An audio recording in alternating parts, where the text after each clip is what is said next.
Paano mag-load ng piso wifi?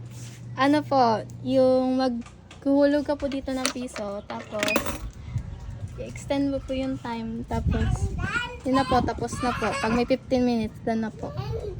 Tapos meron ka na pang load.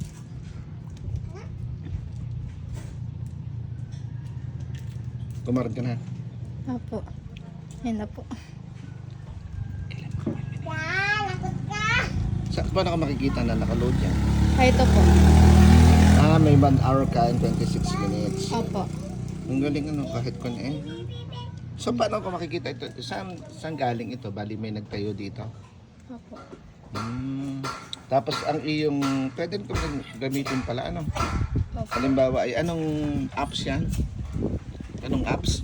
Ano lang, wala po. Sa Chrome lang po yun. Hindi, paano ko anong particular app yon? Yung piso wifi, gano'n? Hanapin mo lang po dun sa ano. Dun po dito. Piso wifi, yun yung parang pinaka-internet niya. Opo.